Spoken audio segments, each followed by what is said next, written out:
Assalamu alaikum. Peace be with all of you. My topic today is about the greatest person. Is it Christopher Columbus? No. Newton? No. Gandhi? No. Maradona? No. I'm gonna tell you. He is the Prophet Muhammad, peace be upon him. Why do you say Muhammad? You are Muslim and surely you say Muhammad is the greatest person. It's not because of the fact I'm Muslim. Anyone read his biography, he will know that he is the greatest person. Michael Hart, a non-Muslim, read about the biography of Muhammad and chose Muhammad as the greatest person in his book, The 100 Ranking of the Most Influential Persons in History. Look at what Michael said about why he chose Muhammad. My choice of Muhammad to lead the list of the world's most influential people may be surprised some readers and may be questioned by others, but he was the only man in history who was supremely successful in both the religious and secular levels. Tell me, what do you know about Muhammad? No offense, but what I know is that he was married to a 6-year-old girl. Is that all what you know? You know that the people who are trying to warp Islam are telling you that it was a flaw. Let me clear that up for you. Was it blemished that Muhammad had married Aisha who was 6 years old? The Prophet Muhammad married her when she was 6 years old, and he consummated his marriage when she was 9 years old. I will respond to you from a Christian perspective. Joseph, Virgin Mary's husband, was 90 years old, and Virgin Mary was 12 years old. From the scientific perspective, most girls start their sexual maturity from 8 to 9 years old. Girls who live in hot countries sexual maturity faster than the girls who live in the other places. From the Islamic perspective, Aisha was engaged to someone else before she was engaged to the Prophet Muhammad.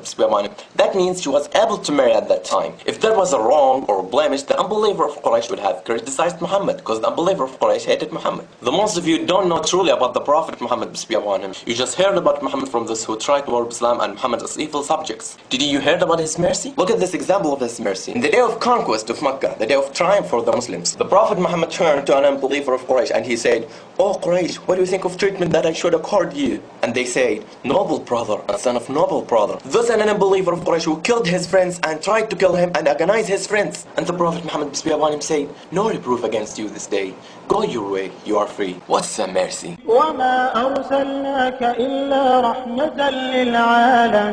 Do you know that the biblical prophecy about the Prophet Muhammad, peace be upon him? I don't think so. Why not? We believe that the Gospel and Torah were the words of God, but they have been distorted.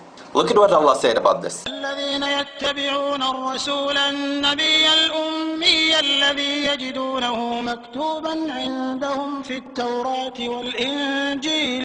Allah told us here that the old books prophesied the Prophet Muhammad, peace be upon him. Can you show me this prophecy? Okay, sure. In the book of Deuteronomy, chapter 18, verse 18, when God spoke to the Prophet Moses, peace be upon him, "Will raise them up a prophet from among their brethren, like unto thee, and will put my words in his mouth, and he shall speak unto them all that I shall command him."